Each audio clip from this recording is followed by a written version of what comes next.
What's up, Crypto Crew, and welcome back. Or if this is your first time, I'm Captain Crypto Might, actively escaping the matrix, scoping out the crypto oceans. If you like your odds, get on the boat, stay up to date, thumbs up, and join the hunt. Into the boat! Crypto Crew, underneath one of my recent vids, I saw a comment, and shout out to you, stating, if it was so needed, referring to Kaspa, would it be so ignored? Well, the fact Kaspa is indeed needed might be the actual reason why it is quote-unquote ignored. That's what we're going to discuss in today's vid. I'll say this first, just because we don't see any tier 1 exchange listings for Kaspa, the likes of Binance and Coinbase, at least at the making of this recording, just because we haven't seen a quote-unquote God candle for Kaspa just yet, doesn't prove Kaspa is ignored at all. And to be frank, there's much more than meets the eyes. Stay tuned, Crypto Crew. What other cryptocurrency should you buy? What's the next Bitcoin? Well, prove all things, hold fast that which is good. Now, before we continue, Crypto Crew, always remember to protect your crypto investments. Self-custody is key, and in my personal opinion, the Tangent Wallet is your best option. Plug and play, easy to use, and the most affordable cold storage out there. So if you wish to order your Tangent Wallet today, you can get 10% off using code Crypto Crew. Check out the link in the description box below. Thanks so much for your consideration and support in advance, and may the Lord Jesus Christ bless you all.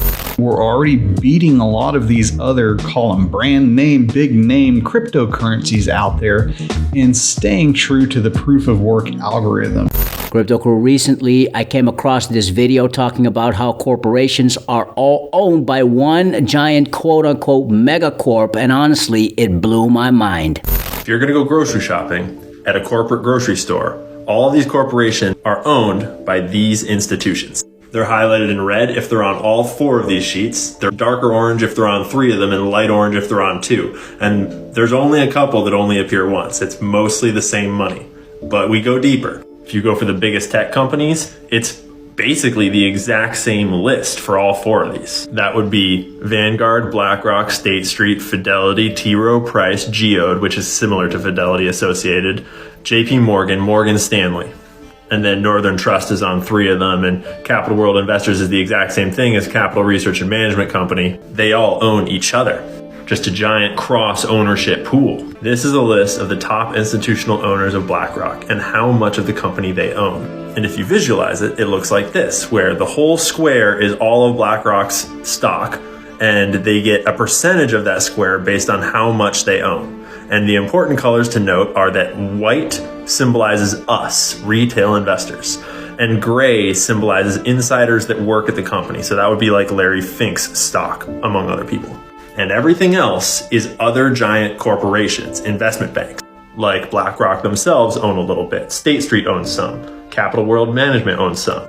Bank of America owns some. You see how this works? But then you think about it and you're like, well, wait a minute, because all of these institutions are owned by other institutions, right? So what if we put that data in here? And it looks like this, and you realize that all of this that was owned by Merrill Lynch is actually owned by all of these other institutions, and a little bit of us, retail, up there at the top. But here, we've only replaced Merrill Lynch's section. What about all of these guys? Well, then it looks like this.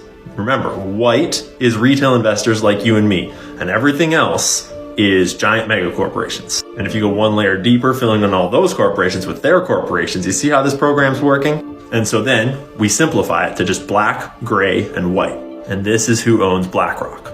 White is retail investors like you and me. Gray is insiders at all of these corporations like CEOs and other executives.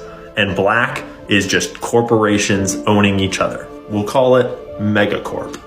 This is the same process done for Bank of America and for State Street and for Best Buy, Amazon, Macy's, groceries, food, ingredients, building and selling homes, even less white, meaning us, retail ownership. Because see, when all of the owners own each other, all of their interests are aligned.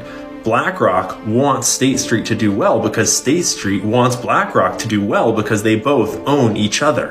This vid talks about cross-ownership, how these institutions can own each other, and how retail investors like you and I are just a tiny piece of the pie. The odds in this game, and that's not just the crypto ocean, are stacked against us, crypto crew. It's a system designed to siphon wealth upwards, and it's exactly what crypto was supposed to disrupt. The scariest part of this quote-unquote megacorp controls not just one sector, but everything from tech to groceries. It's a web of interconnected interests, and it makes you wonder if true competition even exists anymore. I'm sure a lot of you have been feeling this way as well. This is why we are in crypto, right? To build a more fair, decentralized system where power isn't concentrated in the hands of a few. And that brings us to Kaspa. And I mean, the tech's good. Now, the founder is a guy called Jonathan Sompolinski. A lot of people, I read this today, think that he could have been linked to Satoshi somehow. So you keep the same ethos, the same principles of Bitcoin, of a Nakamoto system, proof of work, blocks, transactions, all the things you're familiar with. And the vision of 10 blocks per second is that, things become internet speed crypto, internet speed proof of work.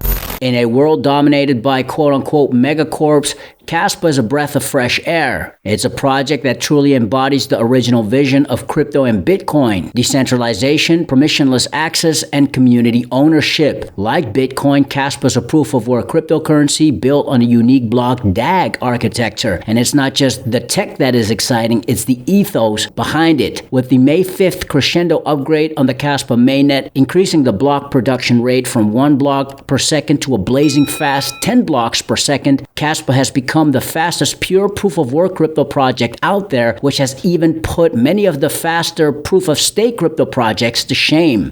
Ethereum complete at 15.04 seconds. Polkadot blistering in at 30.83 seconds. 9.93 seconds. Great effort, Solana. And we have XRP at 9.48 seconds. Kaspa 2.01. And Hype with 3.07 seconds.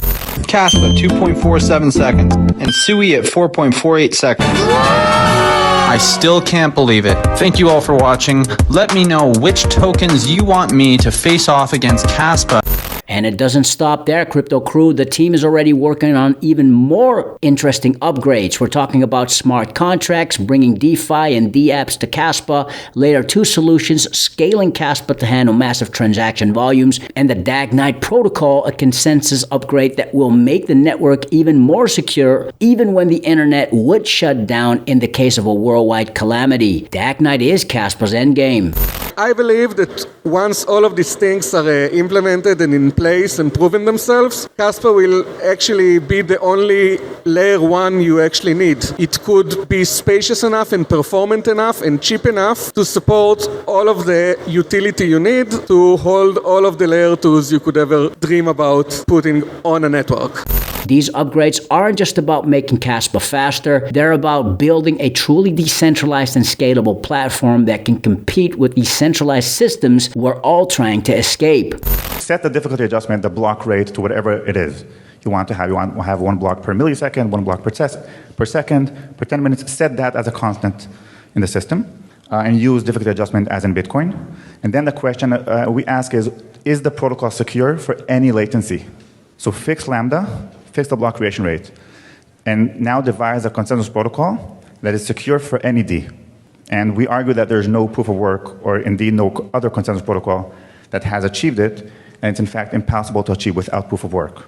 Here's Kaspa in a nutshell. True decentralization. Kaspa is a pure proof-of-work coin, meaning anyone can mine it, yet there's no pre-mine, no VC control, just a fair and open system. You've seen Mantra and its OM coin rug pull not too long ago. You have seen one of Sui's DEXs getting hacked more recently. Kaspa's decentralized nature won't allow these things to happen that fast, if at all. Then there's Bitcoin-level security. Kaspa originator Jonathan Sompolinski and his mentor Aviv Sohar have unique skill sets in crypto as they are experts on Bitcoin security.